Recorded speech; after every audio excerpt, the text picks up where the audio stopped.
మాజీ మంత్రి అంబటి రాంబాబు మీద కేసు నమోదైంది. నిన్నటి రోజున వైఎస్ఆర్సీపీ ఆధ్వర్యంలో నిర్వహించినటువంటి మెడికల్ కాలేజీలకు సంబంధించి ధర్నాల్లో భాగంగా పోలీసులతో అనుచితంగా ప్రవర్తించేందుకు వాళ్ళ విధులు అడ్డుకున్నందుకు గాను రాంబాబు ప్రవర్తనకు సంబంధించి పోలీసులు కేసు నమోదు చేశారు.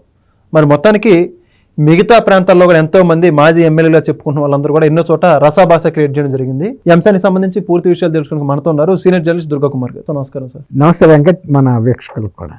సార్, మొత్తానికి అంబటి రాంబాబు నిన్న పోలీసులతో ఏ విధంగా వాగ్వాదాన్ని దిగాడో, అక్కడ ఏ విధంగా హడావుడి చేశాడో అందరు వీడియోలో చూశారు. ఆయనే కాదు ఎంతో మంది ఎన్నో చోట్ల చేశారన్న మొత్తానికి వాళ్ళంతా కూడా ఆనందపడుతున్నారు. అంబటి రాంబాబు మీద కేసు నమోదైనట్లు తాజాగా బయటకు వచ్చింది. ఏమంటారు? ఎవరికైనా వయసు పెరుగుతున్న కొద్దీ పరిపక్వత పెరుగుతుంది వెంకట్.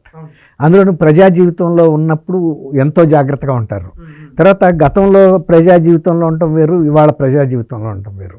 ఇది ఎందుకంటే ప్రతి సెకండ్ కూడా మన పబ్లిక్లో మనం ప్రవర్తించే విధానం ఏదో ఒక రకంగా కెమెరాల్లోనూ, తర్వాత ప్రసార మాధ్యమాల్లోనూ, ఎలక్ట్రానిక్ అండ్ సోషల్ మీడియాలో వస్తున్నాయి. కాబట్టి చాలా జాగ్రత్తగా ఉండాలి. ఆయన అట్లా కాదు, తను ఎంత రెచ్చిపోయి ప్రవర్తిస్తున్నాడంటే కావాలని పోలీసులతో తగాదా పెట్టుకుని పోలీసులు ఏదన్నా ఆయన మీద ఏదన్నా ఒక దెబ్బ కొడితే నన్ను పోలీసులు దౌర్జన్యం చేశారు అనే ఒక నింద పోలీసుల మీద వేయాలని, అలాగే కూటమి ప్రభుత్వం ఇలా వైఎస్ఆర్సీపీ నాయకుల మీద దౌర్జన్యం చేయిస్తుందని చెప్పి ఒక నింద వేయాలనే ఒక ఉద్దేశపూర్వకంగానే ఆయన చేస్తున్నాడు. ఆయన చూస్తుంటే మీదకి వెళ్ళి రెచ్చిపోయి ఎవరినైనా కూడా ఎంత పిల్లినైనా బోన్లో పెట్టి కొడితే పులి అవుతుందని పోలీస్ ఆఫీసర్లే కదా అనుకుని వాళ్ళ మీద పబ్లిక్లో ఇష్టానుసారంగా మాట్లాడి మీదకి వెళ్ళి తొయ్యటం, వాళ్ళని మ్యాన్ హ్యాండ్లింగ్ చేసే పరిస్థితి వస్తే వాళ్ళు కూడా ఒక సందర్భంలో సహనం కోల్పోయి ఇతను ఏదైతే చేశాడో వాళ్ళు కూడా అదే చేస్తారు.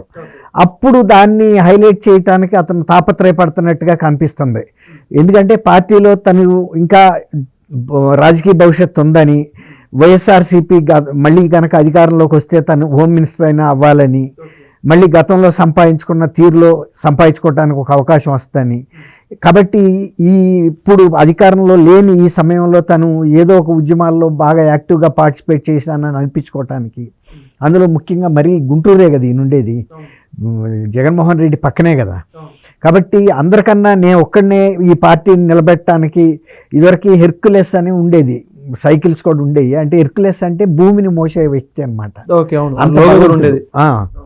ఆ లోగో అట్లాగే ఇవాళ వైఎస్ఆర్సీపీకి నేను హెర్క్యులెస్ని, నేనే ఈ ఉద్యమాలన్నీ నిర్మిస్తున్నాను, ఈ ఉద్యమాల్లో ముందుండి పోరాడుతున్నాను, నాకు తెల్ల జుట్టు తెల్లగడ్డం వచ్చినందువల్ల నేనేమి వృద్ధుడిని అనుకోవద్దు అని, అంటే యువకుల్ని మిగిలిన పార్టీలో కొంతమంది మహిళా నాయకురాళ్ళు రజనీ కానీ రోజా కానీ ఇలాంటి వాళ్ళందరినీ కూడా బ్యాక్ సీట్లోకి తోసేస్తున్నాడు. గతంలో వీళ్ళందరూ ముందుండేవాళ్ళు, అంటే వాళ్ళందరినీ కూడా మించి అసలు అంబటి రాంబాబు లేకపోతే పార్టీ ఉంటుందా, జగన్మోహన్ రెడ్డి లేకపోయినా పర్వాలేదు, సజ్జల రామకృష్ణారెడ్డి కూడా ఇప్పుడు ఇవాళ రేపు పెద్దగా కనపట్టల్లా, అంతకన్నా కూడా ప్రామినెంట్గా అసలు పార్టీని కార్యక్షేత్రంలో నిలబెడుతున్న వ్యక్తి రాంబాబు అనే ఒక ఫీల్ తేటానికి ఆయన పడుతున్న తాపత్రయం ఇంత అంత కాదు.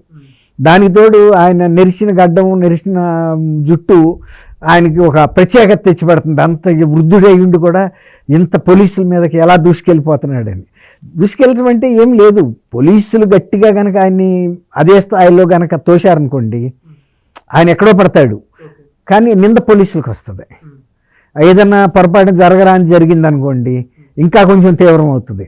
అందువల్ల పోలీసులు, మరీ ముఖ్యంగా గుంటూరు పోలీసులకి ఉన్న స్టాండింగ్ ఇన్స్ట్రక్షన్ ఏంటంటే, నాకు అర్థమైంది, చెప్పింది కొంతమంది, అంబటి రాంబాబు గారు ఎంత రెచ్చగొట్టినా కూడా మీరు రెచ్చిపోవద్దు, మీరు అనవసరంగా ఆయన్ని ఒక పరిగణలోకి తీసుకోవద్దు, వీలున్నంత వరకే సంయమనం పాటించి మీ విధులు నిర్వర్తించండి అని చెప్పబట్టే వాళ్ళు చాలా వాళ్ళ ఆగ్రహవేశాలు చంపుకుని ఈయనతో ప్రత్యేకంగా మసలాల్సిన పరిస్థితి వచ్చిందని కూడా చెబుతున్నారు. అది అదునుగా తీసుకుని, అది ఒక బలహీనతగా తీసుకుని పోలీసులు నేను ఏం తిట్టినా పడుతున్నారు, తోసినా పడుతున్నారు అని ఇంకా కొంచెం అడ్వాంటేజ్ తీసుకుంటున్నాడు. కానీ ప్రజా జీవితంలో న్యాయ నిర్ణేతలు ప్రజలు, మనం ఇట్లా పోలీస్ అధికారుల మీద గతంలో ఒక మాజీ మంత్రిగా ఉన్న వ్యక్తి, నువ్వు ఒక సీనియర్ నాయకుడివి, దాదాపు ఒక 30 yearsగా కూడా ఆయన ప్రజా జీవితంలో ఉన్నాడు, ఏ పార్టీలో ఉన్నా కూడా, గతంలో కాంగ్రెస్లో ఉన్నా ఇంకో దాంట్లో ఉన్నా, మరి ఇట్లా ప్రవర్తిస్తున్నప్పుడు ప్రజలు కూడా అర్థం చేసుకుంటారు కదా. ఇప్పుడు రక్షక భటులు పోలీస్ అంటే ప్రజల్ని రక్షించడం కోసం ఏర్పాటు చేసిన వ్యక్తులు తప్ప మీతో తన్నులు తినాలనో లేకపోతే మీరు తిట్టే తిట్లన్నీ భరించాలనో మీరు వాళ్ళ ఛాతీ మీద పెట్టి తోస్తే కింద పడాలనో కాదు కదా. వాళ్ళకి ఇప్పుడు మీరు ఉద్యమం చేస్తున్నారు, నిన్న ఆందోళన నిర్వహిస్తున్నప్పుడు దాన్ని క్రమశిక్షణగా చేయకపోతే మన సింగయ్య ఏమయ్యాడు? ఆఖరికి సింగయ్యని హాస్పిటల్లో చేర్చింది ఎవరు? సత్యనపల్లి దగ్గర కారు ఎక్కిందేమో జగన్మోహన్ రెడ్డిది, పార్టీ నాయకుడిది. ఈ జనం చుట్టూతా ఉన్న వాళ్ళంతా వైఎస్ఆర్సీపీ కార్యకర్తలే. కానీ అతన్ని ఆ టైర్ కింద నుంచి తీసి సకాలంలో ఏదైనా వైద్యం ఇస్తే బతికేవాడేమో. ఆ టైరే ఎక్కి చాలాసేపు ఆ తల మీదే ఉండిపోయింది, ఎవరు పట్టించుకున్నాడు లేడు. అంతా జగన్మోహన్ రెడ్డి గారు అంక చూస్తున్నారు కానీ సింగయ్య అంక చూట్ల. అట్లాగే ఇప్పుడు వీళ్ళు ఈ ఉద్యమాల్లో ఏదన్నా హింస ప్రజ్వరిల్లినా లేకపోతే ఎవరికన్నా ఏదన్నా హాని జరిగినా చూసుకోవాల్సింది పోలీసులు. ఇది ఎట్లాగంటే కురుక్షేత్రంలో కనుక ఒక వ్యూహం ప్రకారం ఒక్కొక్కళ్ళు ఆపుతారు చూసారా. ఈయన పోలీసుల్ని ప్రతిఘటిస్తున్న టైంలో ఇంకొక సాట హింస ప్రజ్వరిల్లడానికి నేను పోలీసులతో వాగ్వివాదానికి దిగుతా, మీరు మిగిలిన సాట్ల ఏదో ఒక హింస ఆ బారికేడ్లు తోసి పోలీసుల మీద వేయటమో ఇంకోటో చేయమన్నట్టుగా అతను వ్యూహాత్మకంగా చేస్తున్నాడు. పోలీసులందరినీ ఈయన్ని కంట్రోల్ చేయడానికి ఉపయోగిస్తున్నారు ఇక్కడ. మిగిలిన టైంలో అధికారులు ఎవరు ఉండరు, ఏదో చిన్న కానిస్టేబుల్స్ లేకపోతే ఎస్ఐ లెవెల్ వాళ్ళు ఉంటారు అనుకోండి. కానీ అధికారులంతా ఇక్కడ ఉన్నప్పుడు నిర్ణయం వాళ్ళు తీసుకోలేరు. గబాలన వీళ్ళు రెచ్చిపోయి కార్యకర్తలు చేసినా కూడా గబాలను ఏదైనా లాఠీ చార్జ్ చేయటమో ఇంకోటో చేయాలంటే కొంచెం ఉన్నతాధికారులు ఉండాలి కదా. ఇట్లా ఉన్నతాధికారుల మీదకే ఈయన వ్యూహాత్మకంగా తగాదాకి దిగుతున్నాడు అనేది కూడా వినిపిస్తుంది. పోలీసులు అర్థం చేసుకుంటున్నారు, దీన్ని బట్టి వాళ్ళు వ్యూహం మార్చుకుంటున్నారు.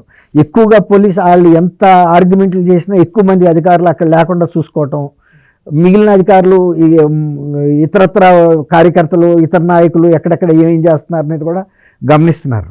పూర్వంలాగా ఆ వ్యూహంలో పడకుండా నిన్న కూడా ఆయన ఎంత ఇది చేసినా కూడా మిగిలిన వీళ్ళు చేస్తున్న కార్యక్రమాలన్నీ కూడా పోలీసులు నిఘా పెట్టారనేది మనకు అర్థమవుతుంది. దాంతో ఏమైందంటే ఇక ఎక్కడ అల్లర్లు చేయడానికి అవకాశం లేకుండా చేశారు.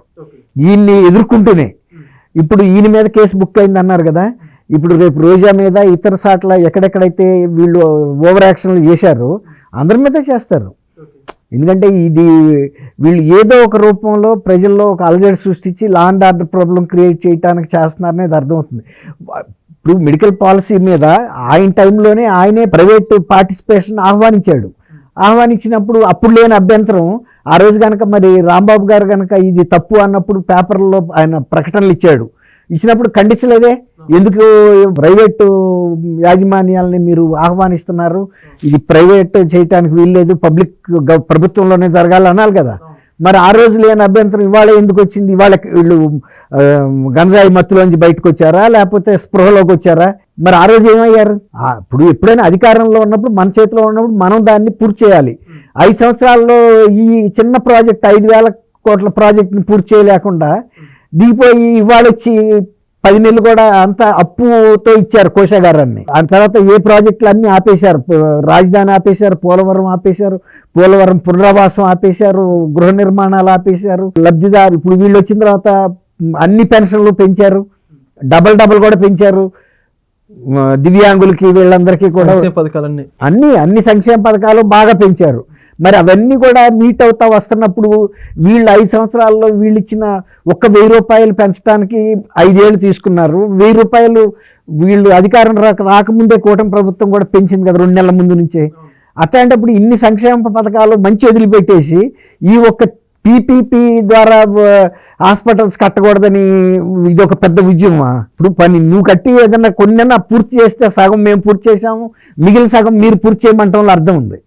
అసలు పూర్తి చేసింది ఒక్క హాస్పిటల్ లేదు కదా. ఖర్చు పెట్టని కూడా అసలు శంకుస్థాపనలు చేసి అక్కడే వదిలిపెట్టేసి ఇవాళ వచ్చి మేము మేల్కొన్నాం కాబట్టి మీరు పీపీపీలు అమలు చేయడానికి వీలు లేదని ఉద్యమం చేయడానికి ఏమి కారణం లేనేమో ఏదో అంటారు చూడండి, ఏ వంక లేనే డొంక పట్టుకున్నట్టు ఇప్పుడు వీళ్ళు ఇదొక పెద్ద స్కీము. దీంతో అసలు కనీసం పీపీపీ ద్వారా అన్న మెడికల్ కాలేజీలు వస్తే పిల్లలకేమో వైద్య విద్య అందుతుంది, పేషెంట్స్కి ఏమో పేద ప్రజలకి వైద్యం అందుతుంది. ఆ రెండు అందనివ్వకుండా చేస్తున్నారు. అంటే అది అంటారు చూడండి, అందరిని ద్రాక్ష పుల్లన అని. మేము చేయలేదు కాబట్టి మీరు కూడా చేయొద్దని. ఇప్పుడు వాళ్ళు ఆహ్వానించారు, పీపీపీ ద్వారా మీరు రండి, ప్రైవేట్ పార్టిసిపేషన్ మేము ఆహ్వానిస్తున్నామని పెద్ద ప్రకటనలు ఇచ్చారు, కొన్ని లక్షల రూపాయల ఖర్చు చేసి. కానీ జగన్మోహన్ రెడ్డి గారికి ఉన్న మనస్సును చూసిన తర్వాత ఎవరు వస్తారు, తీరా కట్టిన తర్వాత వాళ్ళని బయటికి తోలేస్తాడు. ప్రజావేదిక లాంటి ప్రభుత్వ భవనాన్నే నిర్దాక్షిణ్యంగా కూల్చేసిన వ్యక్తి రేపు వాళ్ళని మెడబట్టుకు దోస్తాడు. ఇప్పుడు కాకినాడ పోర్టు ఆయన కేవీ రావు గారు నిర్మాణం చేసుకుని ఆయన నడిపిస్తుంటే లాభసాటిగా ఉందని కబురు అందగానే అది బలవంతంగా రాయించుకున్నారు కదా. అట్లాగే ఈ హాస్పిటల్స్ కూడా రేపు పూర్తయ్యి సక్సెస్ఫుల్గా నడుస్తున్నాయి అనుకోండి, వీళ్ళతో బలవంతంగా వీళ్ళు రాయించుకుంటారు, వాళ్ళకుంచరు, ఎవరో ఒక బినామీ పేర్ల మీద రాయమంటారు. అందుకని జగన్మోహన్ రెడ్డి గారికి కూడా ఈ రిప్యుటేషన్, అంటే ఆయనకి ఇట్లాంటి విషయాల్లో దౌర్జన్యకరంగా ఈ వేటినైనా ఆక్రమిస్తాడనే ఒక చెడ్డ పేరు ఉంది. అసలు వాళ్ళ తాతయ్య టైంలో కూడా ఒక ఆయన్ని ఒక వేరే సామాజిక వర్గానికి చెందిన బీసీ సామాజిక వర్గానికి చెందిన ఒక గని యజమాని హత్య చేసి వీళ్ళు ఆ స్వాధీనం చేసుకున్నారని కూడా బైరెటిస్ గనులు వీళ్ళ మీద అప్పుడే ఉంది నింద. రాజశేఖర రెడ్డి గారు రాజకీయాల్లోకి రాకముందే అలాంటి కుటుంబం ఇది. అంటే రాజకీయ అండదండలు లేని టైంలో కూడా కండబలంతో ఎవరినైనా దౌర్జన్యకరంగా ఆక్రమించుకున్నారు. ఇవాళ అధికారం కూడా చేతిలో ఉంటే ఇంకా ఏం చేస్తారన్న భయానికి ఎవరు రాలా. దాంతో ఆ స్కీమ్ అక్కడికి ఆగిపోయింది. ప్రైవేట్గాను చేయలేదు, ప్రభుత్వంగా కూడా చేయలేదు. ఇప్పుడు ఇది చేస్తున్నారు కాబట్టి ఏ మంచి జరగడానికి వీల్లేదు. ఓకే, చాలా చక్కగా చెప్పారు సార్. థ్యాంక్ యూ వెంకట్, మన వీక్షకులు కూడా. Please subscribe to Leo news for more videos.